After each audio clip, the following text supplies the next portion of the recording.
Pernah nggak lu ngerasa semua orang di luar sana lagi lari kenceng, tapi lu sendiri kayak ke-stop di satu titik? Bangun tidur, rasanya capek, buka mata berat, dan hal pertama yang lu rasain bukan semangat, tapi kosong HP lu penuh notifikasi, dunia tetap ribut, tapi di dalam diri lu sepi. Depresi sering mulai dari rasa kayak gini. Bukan tiba-tiba langsung gelap total, tapi perlahan. Hal-hal kecil yang dulu biasa aja, sekarang kerasa berat. Beresin kasur, mandi, balas chat, semua kayak butuh tenaga ekstra. Lu mungkin masih ketawa, masih balas chat, masih nongol di sosmed, tapi di balik itu lu ngerasa, gue sebenarnya nggak baik-baik aja, cuman nggak tahu harus gimana. Pelan-pelan lu mulai nanya ke diri sendiri, gue kenapa sih? Kok lemah banget? Padahal yang lagi terjadi bukan sekadar kurang kuat, ada sesuatu yang beneran berubah di otak, di pikiran, dan di tubuh lu. Satu, bedanya sedih biasa sama depresi. Sedih itu normal. Lu gagal, lu ditolak, lu kehilangan seseorang, ya wajar kalau lu down. Sedih biasanya datang bikin lu jatuh, tapi pelan-pelan reda. Ada momen di mana lu bisa ketawa lagi, bisa pelan-pelan move on. Depresi beda, rasanya kayak sedih yang nggak kelar-kelar. Bukan cuma soal kejadian buruk, tapi suasana dalam diri yang terus gelap, bahkan ketika hidup lu dari luar, nggak kelihatan seburuk itu. Lu bisa punya makanan, tempat tinggal, orang sekitar, tapi tetap ngerasa hampa. Yang bikin rumit, depresi nggak selalu kelihatan dramatis, nggak selalu nangis tiap hari, nggak selalu teriak, nggak selalu posting hal-hal sedih. Kadang justru datang dalam bentuk, lu mati rasa. Lu nggak terlalu seneng, nggak terlalu sedih, cuman kosong setiap hari kayak copy paste, dan lu cuman lewat aja di hidup lu sendiri. Dua, apa yang sebenarnya terjadi di otak lu? Di balik perasaan itu, otak lu sebenarnya lagi berjuang. Depresi sering bikin keseimbangan zat kimia di otak lu berantakan. Zat yang ngatur rasa senang, motivasi, dan tenang bisa turun. Jadi sinyal yang biasanya bikin lu ngerasa hidup ini masih ada manisnya, jadi makin redup. Bayangin otak lu kayak kota di malam hari. Waktu semua lampu nyala, kota kerasa hidup. Waktu depresi, banyak lampu yang mulai redup. Jalanan masih ada, bangunan masih berdiri, tapi suasananya suram. Itu yang terjadi di dalam diri lu. Identitas lu nggak hilang, cuman terang yang biasa lu rasa lagi melemah. Depresi juga bikin otak lu lebih gampang nangkep hal negatif. Komentar kecil terdengar kayak hinaan besar, kesalahan kecil terasa kayak bukti kalau lu gagal total. Otak lu jadi kayak filter yang cuman ngebesarin sisi buruk dan ngeblur hal baik yang sebenarnya masih ada tiga. Ketika pikiran pelan-pelan jadi musuh lu. Di titik ini, pikiran lu mulai berubah. Dialog di kepala yang biasanya netral atau suportif, berubah jadi keras dan kejam. Dari yang dulu, oke, salah dikit nggak apa-apa, gue belajar. Jadi, lihat kan, lu emang payah, lu nggak bakal bisa. Pikiran kayak gini nggak cuma datang sekali, dia muter. Lagi mandi, lagi makan, lagi tiduran, tiba-tiba otak nyelipin kalimat. Ngapain sih lu? Siapa juga yang peduli sama lu? Lu nggak milih buat mikir begitu, tapi tiba-tiba aja muncul.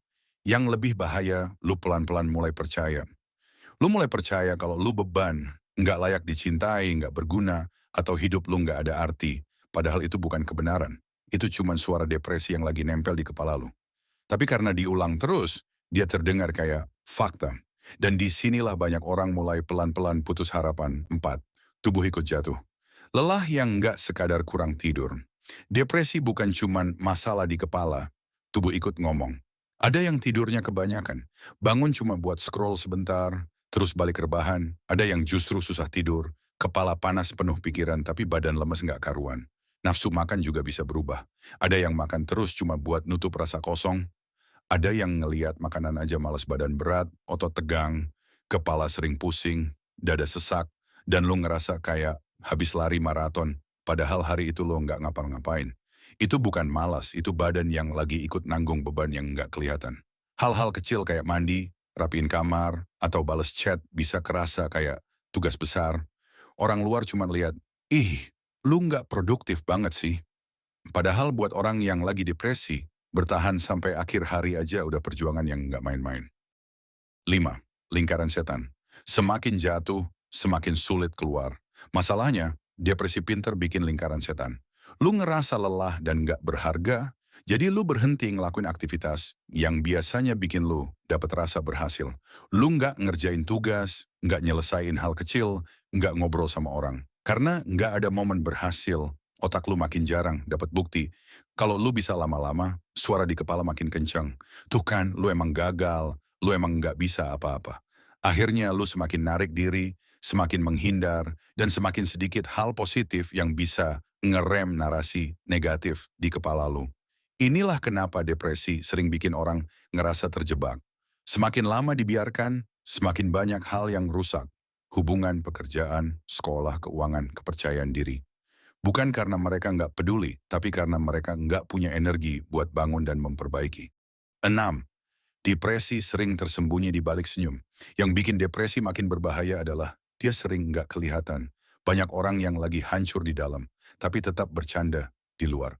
Mereka masih bisa upload story, masih bisa balas chat, masih bisa bantu orang lain, padahal diri sendiri lagi kosong. Lu mungkin sendiri pernah kayak gitu. Bilang, gue baik-baik aja kok. Padahal tiap malam merasa kacau, atau lu punya teman yang kelihatan kuat, sering jadi tempat curhat orang lain, tapi lu nggak pernah tahu kalau dia sendiri nggak punya tempat buat jatuh. Depresi bisa hidup di balik produktivitas, di balik prestasi, bahkan di balik orang yang sering bikin orang lain ketawa. Jadi kalau lu ngerasa, "Wah, kok gue depresi, padahal hidup gue nggak seburuk itu." Percaya, depresi nggak selalu butuh alasan besar. Kadang dia tumbuh dari luka-luka kecil yang numpuk, dari rasa sendirian yang lama dipendam, dari tekanan yang nggak pernah lu ceritain ke siapa-siapa. 7. Minta tolong bukan drama, tapi tindakan berani. Salah satu kebohongan terbesar yang dibisikkan depresi adalah nggak ada yang peduli sama lu. Kalau lu cerita, mereka bakal anggap lu ribet. Itu bikin banyak orang milih diam. Mereka takut dibilang lebay, lemah, kurang bersyukur atau kurang iman. Padahal, jujur bilang, gua nggak baik-baik aja. Itu salah satu langkah paling berani. Ngomong ke teman yang lu percaya, ke keluarga, ke pasangan, atau ke tenaga profesional kayak psikolog dan psikiater, bukan tanda kalau lu kalah, justru itu tanda kalau lu memutuskan buat nggak perang sendirian lagi. Kalau pikiran lu udah sampai ke tahap pengen nyakitin diri sendiri, ngerasa hidup nggak ada gunanya, atau pengen hilang aja, itu sinyal serius. Di titik itu, penting banget buat cari bantuan sekarang. Hubungi orang yang lu percaya, cari bantuan profesional. Atau kalau di negara lu ada layanan krisis dan darurat, hubungi itu hidup lu lebih berharga dari yang dipikirkan suara gelap di kepala lu. 8. Langkah kecil yang nggak kelihatan, tapi penting. Keluar dari depresi bukan soal besok bangun terus tiba-tiba ceria. Biasanya prosesnya pelan dan nggak instagramable sama sekali. Kadang cuman berupa hal-hal kecil yang dari luar kelihatan sepele, tapi buat lu itu udah besar kayak lu bangun dan memutuskan buat mandi hari ini. Lu bales satu chat yang udah lama lu cuekin. Lu keluar kamar sebentar dan ngobrol sebentar sama keluarga. Lu tulis sedikit apa yang lu rasain di catatan HP. Lu mutusin buat nggak ngeladenin satu pikiran jahat di kepala, walau cuma satu kali. Hal-hal kayak gini nggak langsung bikin hidup lu terang, tapi dia kayak nyalain satu-satu lampu di kota yang tadi redup. Pelan-pelan, lu ngasih otak lu bukti baru. Gue masih bisa bergerak, walau kecil. Ditambah bantuan dari orang lain dan kalau perlu profesional, langkah kecil ini bisa jadi pondasi buat pelan-pelan naik lagi. 9. Lu bukan depresi lu, cerita lu belum selesai. Depresi bisa ngubah cara lu lihat diri sendiri, tapi dia nggak berhak nentuin siapa lu sepenuhnya. Lu bukan cuman rasa kosong, lu bukan cuman kegagalan, lu bukan cuman hari-hari gelap yang lagi lu lewatin sekarang.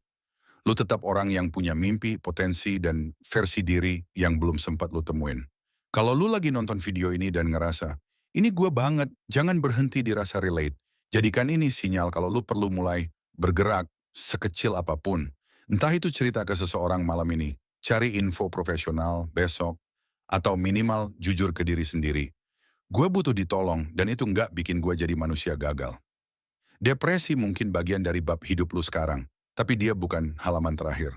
Selama lu masih di sini, masih napas, cerita lu belum selesai, dan lu layak banget buat punya hari-hari yang rasanya bukan cuma bertahan, tapi benar-benar hidup.